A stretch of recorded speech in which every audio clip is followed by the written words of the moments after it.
नमस्कार, आमने सामने में आपका स्वागत है। मैं हूं श्रीपाल सक्तावत और आज हमारे साथ हैं कांग्रेस के प्रदेश अध्यक्ष श्री सचिन पायलट। पायलट साहब, आपका स्वागत है आमने सामने में। बहुत बहुत शुक्रिया। 3 साल की बड़ी चर्चा हो रही है, सरकार के 3 साल की भी और आपके कार्यकाल की भी। सरकार बेमिसाल बता रही है अपने काम को और कांग्रेस भी आपके कामकाज को एक देखिए, बेहतर होता अगर ये सरकार अपने इस कार्यकाल को जिस प्रकार से जश्न के रूप में मना रही है। मैं समझता हूँ वो अनैतिक है, क्योंकि सरकार के कार्यकाल के 5 साल होते हैं और 5 साल सरकार रहेगी, तो जश्न किस विषय पर मनाया जा रहा है ये अभी तक जनता को मालूम पड़ा नहीं। और अगर हकीकत के साथ, आंकड़ों के साथ सरकार अपने प्रदर्शन को बखान कर कर जनता के सामने ले जाती तो मैं समझता हूँ उससे एक पारदर्शिता का माहौल बनता। लेकिन हमने देखा है जितने भी कार्यक्रम हुए हैं सरकार के इस जश्न के माध्यम से, उसमें जनता ने दूरी बना रखी है। और मैं तो ये चुनौती सरकार को देता हूं कि आप अभी भी वादे कर रहे हैं, 3 साल में आपने घोषणा पत्र पे कितना लागू किया है उसका एक श्वेत पत्र जारी कर दें तो वो जश्न मनाने से बेहतर होगा और जनता की भी जवाबदेही सरकार की बढ़ेगी। इसलिए ये 3 साल का जो कार्यक्रम है इसमें लोगों की पार्टिसिपेशन लगभग शून्य है, लोग दूरी बनाए हुए हैं और जनता की गाढ़ी कमाई को खर्च करना इस तरह से अपनी पीठ थपथपाने के लिए मैं समझता हूँ उचित नहीं है। लेकिन मुख्यमंत्री का अलग अलग ज़िलों में जाना, वहाँ के इश्यूज़ को एड्रेस करना, वहाँ के लोगों से मिलना, ये बीजेपी को लगता है कि इससे बेहतर कोई काम नहीं हो सकता। नहीं, अगर कोई मंत्री या मुख्यमंत्री या सरकार का नुमाइंदा किसी प्रदेश के इलाके में जाता है तो कोई किसी पर एहसान नहीं कर रहा हो, इसीलिए उनको चुनकर सत्ता में आसीन जनता ने बनाया था 3 साल पहले।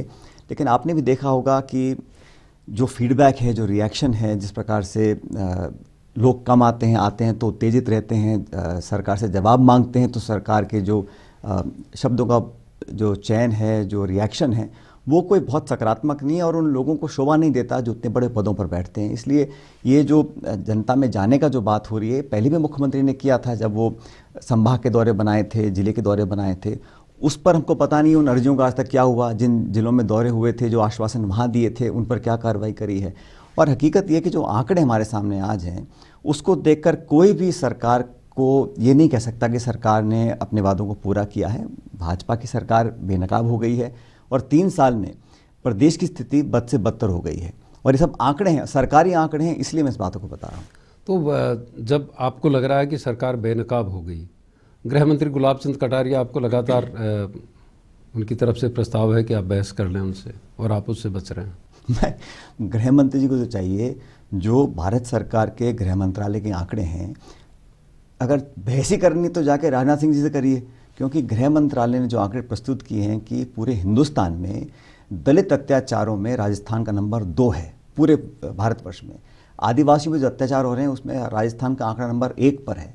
बलात्कार जितने हिंदुस्तान में हुए हैं उसमें राजस्थान का आंकड़ा नंबर 3 पर है। अगर ये भारत सरकार के आंकड़े हैं तो हम तो इतना ही चाहते हैं कि स्थिति को दुरुस्त बनाइएगा। अगर आंकड़े झूठे लगते हैं तो जाके राज्य सरकार को, केंद्र सरकार को चुनौती देनी चाहिए। लेकिन विपक्ष में होने के नाते हमारा दायित्व है, हमारी जिम्मेदारी है, हमारा नैतिक धर्म है कि हम सरकार की जवाबदेही तय करें सदन के अंदर और प्रदेश के अंदर। अगर हम कहते हैं कि यहाँ बलात्कार हो रहे हैं, शोषण हो रहा है, उत्पीड़न हो रहा है, मारपीट हो रही है, लूटपाट हो रही है, हत्याएं हो रही हैं, अपहरण हो रहा है, तो उसको सुधारने के लिए क्या कारगर कदम आप उठा रहे हैं, इतना जनता जानना चाहती है। और जनता की आवाज़ बनकर सरकारी सवाल पूछ रही है, हम सरकार से सवाल पूछ रहे हैं। इसलिए ये स्थिति जो बद से बदतर हो रही है इसलिए हो रही है कि किसी का नियंत्रण नहीं है, सारी सत्ता का एकीकरण हो चुका है। आंकड़ों का ग्राफ बढ़ना तो इस वजह से भी हो सकता है क्योंकि अब FIR दर्ज होने लगी है। उनका कहना है कि पहले FIR दर्ज नहीं होती थी, अब FIR तो पहले भी थानों में सुनवाई होती है। लेकिन आजकल जनता जागरूक हो गई है और जो वीकर सेक्शंस हैं, जो गरीब तबका है, उनको आप अगर उन पर आप शोषण करेंगे या उनका अत्याचार करेंगे तो अब जनता सुनने को तैयार नहीं है। लेकिन न्याय दिलाना किसका काम है? पुलिस का, प्रशासन का, सरकार का। और मुझे लगता है कि उस पूरे क्षेत्र में सरकार पूरी तरह नाकाम रही है। अच्छा, आपके कामकाज का जो आकलन है 3 साल का, वो भी एक तरह से एक मौका है कि इस बहाने से आप देखें कि कहाँ से शुरुआत की थी और कहाँ तक आप आगे बढ़े हैं। उसको किस तरह से देखते हैं? हमारी कांग्रेस पार्टी विधानसभा के चुनाव हारी थी, बात सच है। और हम लोगों ने शुरू में कहा था कि इस हार को हमने स्वीकार किया है और जनादेश को बड़े विनम्रता से हम सब ने स्वीकार करते हुए विपक्ष में बैठने का अपना काम किया।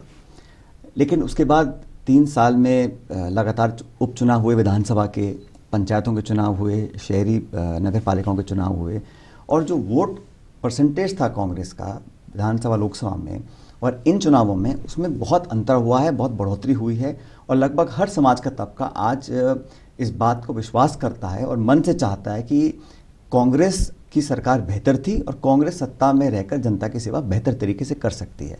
अगर वोट परसेंट बढ़ा है, हमारी विचारधारा को और व्यापक बनाने में हम कामयाब हुए हैं, लोगों को जोड़ा है, नौजवान जो भ्रमित हो गए थे, जिनको तरह तरह के वादे किए गए थे, आज वास्तविकता से वो परिचित हो चुके हैं। इसलिए हमारी जो मेहनत है वो लोगों की आवाज़ को बुलंद करने की मेहनत है और मुझे लगता है उसमें काफ़ी हद तक हम सब लोगों को सफलता मिली। लेकिन निकाय चुनाव में, जिला परिषद चुनाव में अगर सरकार के कामकाज से लोग नाराज होते तो फिर कांग्रेस को कामयाबी मिलनी चाहिए थी। उस हिसाब से मिली हम लोगों को, हमारे 12-13 प्रमुख बने हैं और ऐसे समय में जहां पर केंद्र में पूर्ण बहुमत की भाजपा सरकार हो, प्रदेश में पूर्ण बहुमत की भाजपा सरकार हो, सरकार के कार्यकाल के 3 या 4 साल बचे हों, फिर भी लोग अगर कांग्रेस को प्रमुख के पद पर बैठा रहे हैं, प्रधान हमारे बन रहे हैं, तो कहीं ना कहीं हम लोग सेंध मारने में कामयाब हुए हैं और जो परंपरागत वोट था उसके अलावा लोग कांग्रेस से जुड़ रहे हैं और इसमें काफ़ी तबका ऐसा है जो युवा वर्ग है, चाहे शहर में हो चाहे गाँव में हो। इन सब कामों को देखते हुए मुझे लग रहा है कि हम लोग आज एक स्थिति में हैं कि न सिर्फ चुनौती देने की स्थिति में है, लेकिन अगले साल जो चुनाव होंगे विधानसभा के, उसमें पूर्ण बहुमत से कांग्रेस की सरकार बनने जा रही है।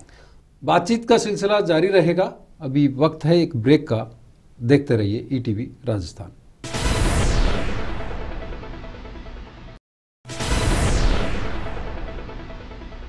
आमने सामने में एक बार फिर आपका स्वागत है। आज हमारे साथ हैं कांग्रेस के प्रदेश अध्यक्ष और पार्टी के ऊर्जावान नेता श्री सचिन पायलट। पायलट साहब, आप कह रहे थे कि परंपरागत वोट बीजेपी के आपके हिस्से में आ रहे हैं। सच ये भी है कि दलित वोट जिन पर को आपका कब्जा हुआ करता था कांग्रेस का, वो पिछले सालों में आपके हाथ से निकल गया। यहाँ तक कि कई जगह जो अकलियत है, मुस्लिम वोट है, वो भी आपके हाथों से निकल रही है। मैं समझता हूँ जिस प्रकार का वर्गीकरण आप कर रहे हैं, दलित का, आदिवासी का, माइनॉरिटी का, मेजॉरिटी का, उससे अब समय आ गया हमको परे हटने का। आज हमें देखना है कि एस्पिरेशनल इंडिया कहाँ रहती है। राजस्थान में लोग जिनको एम्बिशन है, जो आगे बढ़ना चाहते हैं, चाहे वो किसान वर्ग का हो, चाहे वो व्यापारी वर्ग का हो, चाहे वो शहर का हो, चाहे गांव का हो, और हम लोगों को वोट बैंक की तरह ना देखते हुए एक आम नागरिक की तरह देखते हैं। और मेरा ऐसा मानना है कि जिस प्रकार से लोगों को वादे किए थे नौकरियों का, लोगों को बहुत सारे सपने दिखाए गए थे, किसानों को कहा था कि 50% मुनाफा आपको कमाया जाएगा। और किसान कोई एक कौम नहीं है, सारी कौम के लोग जो मेहनत करते हैं वो सब किसान वर्ग में आते हैं। हम लोगों का नज़रिया ये है कि हम सबको साथ लेकर चलना चाहते हैं और सबको साथ लेकर चलने की क्षमता है। बीजेपी जब चुनाव लड़ती है तो कभी गाय के नाम पर, मंदिर के नाम पर, हिंदू मुसलमान के नाम पर, अब राष्ट्रवाद की नई परिभाषा देना चाहते हैं, लेकिन वो पूरे संपूर्ण भारत को रिप्रेजेंट करते हैं, ऐसा भाजपा कर नहीं सकती क्योंकि उनकी मानसिकता और सोच अलग है। और हम ये पूरा मसौदा जनता के सामने लेकर जाएंगे और मुझे पूरा विश्वास है कि ना सिर्फ नई पीढ़ी लेकिन जो बुजुर्ग लोग भी हैं वो समझ रहे हैं कि गवर्नेंस और प्रदेश में खुशहाली का माहौल अगर कोई पैदा कर सकता है तो सिर्फ कांग्रेस कर सकती है। लेकिन सरकार के पास इस बार कई मुद्दे हैं। भामाशाह कार्ड की योजना, उसकी बड़ी चर्चा है। किसानों के लिए जो कई योजना इन्होंने शुरू की है, और सबसे बड़ी बात है कि जिसको लेकर बीजेपी आश्वस्त है कि 2008 का जो चुनाव था उस वक्त बीजेपी के खिलाफ 3 बड़े मुद्दे थे। गुर्जर आंदोलन, उसमें हुई मौतें, गढ़साना का आंदोलन, उसमें हुई मौतें, और सोयला कांड, जिसमें भी पानी की वजह से लोगों की मौत हुई थी। उस तरह के मुद्दे इस बार नहीं है। भ्रष्टाचार को लेकर भी उस तरह के मुद्दे मुखर नहीं है।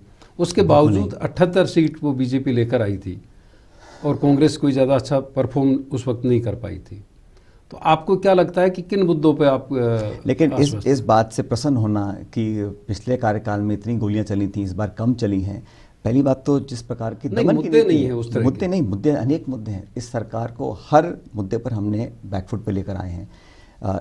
हजारों करोड़ के घोटाले हुए, माइनिंग स्कैम जो हुआ उसको हमने एक्सपोज किया। पीएचडी का डिपार्टमेंट हो, वो तो उन्होंने पकड़ा, एंटी करप्शन ब्यूरो ने पकड़ा है। उनका कुछ नहीं पकड़ा, वो तो सारा ठीकरा बाबुओं पे छोड़ना चाहते थे। हम लोगों ने कहा जब फाइलें हमारे पास आई, कैसे एक एक दिन में हजारों करोड़ रुपए का घोटाला हुआ, हम दिल्ली में गए, सीबीआई की जांच की मांग रखी, हम सीवीसी में गए, तब जाके सरकार ने रातों रात तो सारी माइंस को कैंसिल किया। ये पूरा देश जानता है। और आज भी वो जांच कहाँ पर है? आज भी जांच वो लोकायुक्त पड़ी है, उसका क्या परिणाम आएगा कोई जानता नहीं। लेकिन करप्शन आज चाहे जयपुर हो चाहे प्रदेश का कोई इलाका हो, सब बात को जानते हैं कि भाजपा भ्रष्टाचार को कहीं ना कहीं आशीर्वाद देती है। नहीं तो क्या कारण है कि मंत्री खुद बोलते हैं कि मेरे डिपार्टमेंट में बहुत करप्शन हो रहा है। भाई या तो आप मुख्यमंत्री से बोल के इस करप्शन बंद कराइए, या आप अपना पद छोड़ दीजिए। लेकिन पूरी सत्ता का एकीकरण हो चुका है और मंत्री, विधायक, सांसद इनकी चलती नहीं है। सारा सत्ता मुख्यमंत्री के पास काबिज है और उनके मंत्रालय से, उनके ऑफिस से ही पूरा प्रदेश चल रहा है। और वहाँ पर आप जानते हैं जो आरोप लगते आए हैं पिछले 3 साल में, उस पर एक बार भी चीफ मिनिस्टर की तरफ से कोई बयान नहीं आया, कोई स्पष्टीकरण नहीं आया। तो मौन स्वीकृति है, तभी तो इतने बड़े बड़े कांड घोटाले हो रहे हैं। रोज अखबार में पढ़ते हैं करोड़ों रुपए यहाँ पकड़े गए, वहाँ छापे पकड़े गए। नहीं, मौन स्वीकृति होती तो क्या एंटी करप्शन ब्यूरो इस तरह से कार्रवाई कर पाता? ये आपको कौन कहता है कि प्रदेश की जानकारी के बाद ही कार्रवाई हुई है? बहुत से लोग तो इस बात को बोलते हैं कि दिल्ली से कार्रवाई हुई है तभी इतना बड़ा ये घोटाला सामने पकड़ा गया, और जब ये छापे पड़े उसके बाद भी इसको दबाने की बहुत कोशिश की गई। और देखो, मेरा मानना यह है कि सरकार की परफॉर्मेंस जनता गेज करती है। ये कोई पत्रकार या कोई नेता बोले तो लोग उसको मानते नहीं।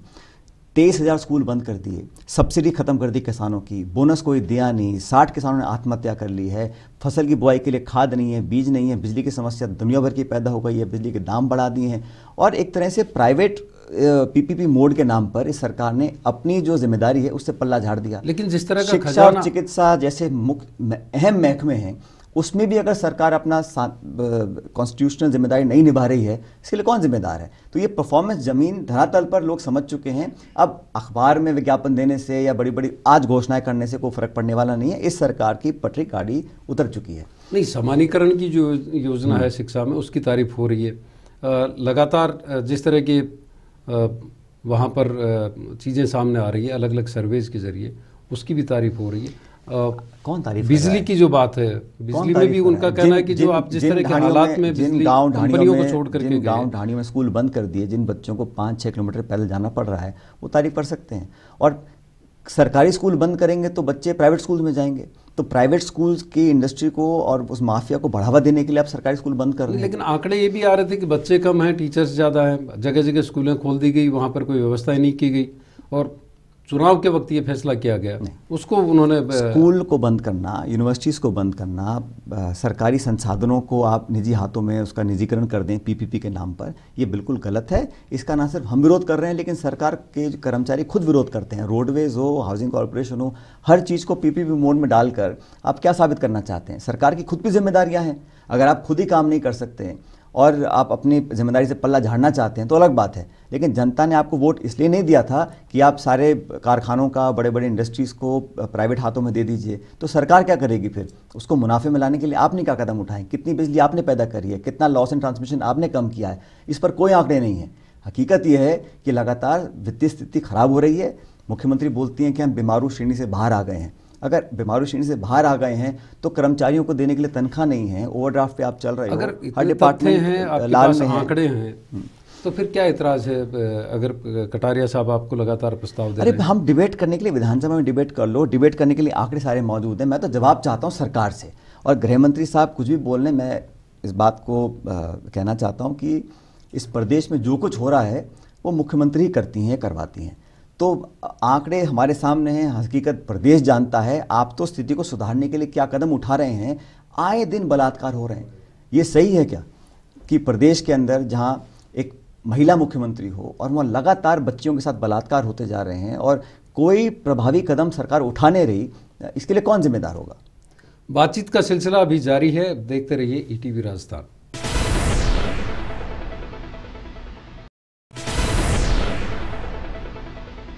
आमने सामने में आपका एक बार फिर स्वागत है। आज हमारे साथ हैं कांग्रेस के प्रदेश अध्यक्ष श्री सचिन पायलट।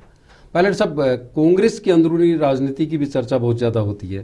खासतौर पर कहा जाता है कि जिस तरह की ऊर्जा आपकी है उसका पूरा उपयोग नहीं हो पा रहा है। आपके जो अंदरूनी राजनीति है कांग्रेस की, गुटबाजी खासतौर पर, उसकी वजह से आपकी परफॉर्मेंस पर असर पड़ रहा है। कांग्रेस पार्टी अगर आज इतनी मजबूत हुई है कि जनता उसको सत्ता की चाबी देना चाहती है, अगले साल हम चुनाव जीतेंगे, अगर पब्लिक का विश्वास बढ़ा है, तो ये किसी एक व्यक्ति की मेहनत से नहीं हो सकता। इस पूरे 3 साल के कार्यकाल में तमाम नेताओं ने, कार्यकर्ताओं ने, जो बुजुर्ग हैं वो, जो नौजवान हैं वो, उन सब ने मिलकर काम किया है, तभी आज पार्टी इस मुकाम पर पहुंची है। मतलब आपका कहना है कि मेरा ये मानना है कि जो सफलताएं होती हैं वो किसी एक व्यक्ति के काम करने से नहीं आ सकती। इतना बड़ा प्रदेश है, इतना बड़ा संगठन है, सबकी भूमिका है, सबकी भागीदारी है, सबका सानिध्य है, सबका सहयोग है। इसलिए आज कांग्रेस संगठन के तौर पर एक मजबूत कड़ी में आकर हम लोग खड़े हुए हैं। अगर इतनी सहमति है तो फिर क्या वजह है कि कई जिला अध्यक्षों का अभी तक आप तय नहीं कर पा रहे हैं कि हमारे यहाँ जो लोक अध्यक्ष तक नहीं हो पा रहे? हमारे संगठन के जो चुनाव थे वो 1 साल के लिए हमने पोस्टपोन किए थे पूरे देश भर में। तो अखिल भारतीय कांग्रेस कमेटी ने 1 साल का समय मांगा था चुनावों को पोस्टपोन करने के लिए, वो इलेक्शन कमीशन ने हमको परमिशन दी थी।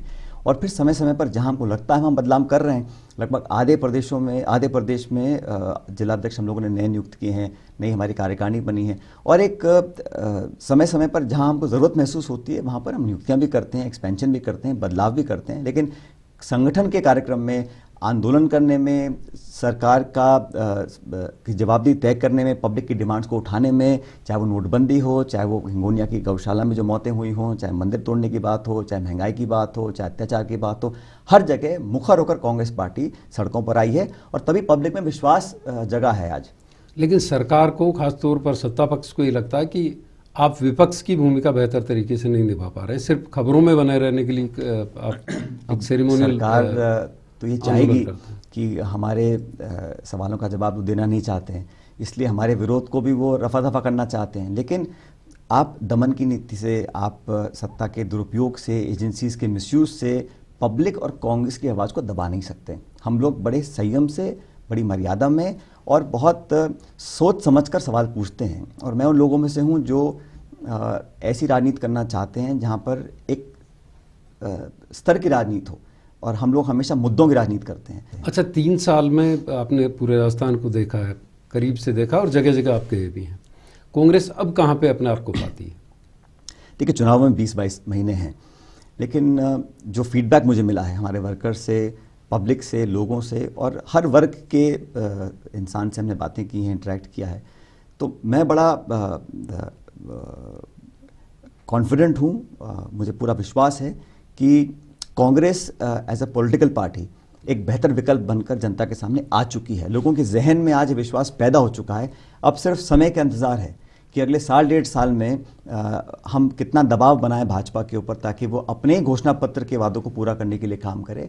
और जैसे मैंने कहा, एक सकारात्मक, एक पॉजिटिव पॉलिटिक्स हमको करनी चाहिए और प्रतिस्पर्धा होनी चाहिए। जब अब आपका एजेंडा क्या है? क्योंकि लगातार सरकार की तरफ से प्रस्ताव आ रहा, आप उनसे बहस नहीं करना चाहते, बात नहीं करना चाहते, मुद्दों पे डिस्कशन नहीं करना चाहते। सुनिए, हम लोग बहस के लिए बिल्कुल तैयार हैं, क्योंकि मेरा ये मानना है कि भारत की सरकार बीजेपी की है और जो आंकड़े हम आपके सामने लेकर आते हैं ये हमने नहीं बनाए हैं, ये भारत सरकार के आंकड़े हैं। अगर तो आंकड़ों को आप झूठा मानते हैं तो फिर बहस का कोई उद्देश्य ही नहीं है। और बहस करनी है तो इस पर करिए कि आप क्या करना चाहते हैं और आपका अगले 1.5 साल में जो तमाम घटनाएं हुई हैं, खासकर जो बलात्कार की घटनाएं हो रही हैं, उस पर मुख्यमंत्री क्या कदम उठाने जा रही हैं। 25 के 25 सांसद बीजेपी के हैं, केंद्र की सरकार आपकी है, राज्य सरकार आपकी है, पूर्ण बहुमत आपके पास है, तो किस बात की देरी है? संसाधन आपके पास है, गवर्नमेंट की एजेंसी आपके पास है। आपने इतना बड़ा घोषणा पत्र बनाया था, वसुंधरा जी जब दौरे पे निकली थी तो स्वराज संकल्प यात्रा में इतना बड़ा इन्होंने एक किताब छापी थी वादों की, उनमें से कितने वादे पूरे हुए हैं? लेकिन उनको लेकर के वो जिलों में जा रही हैं, उन जिलों में एड्रेस कर रही हैं, वहाँ पर विरोध हो रहा है, नौजवान नौकरियां मांग रहे हैं, कहाँ है हमारी नौकरियां? बिजली कटौती पर लोग सवाल खड़े करते हैं। आप मीटिंग करने के लिए पुलिस का पहरा होता है, तब जाके मीटिंग्स होती हैं।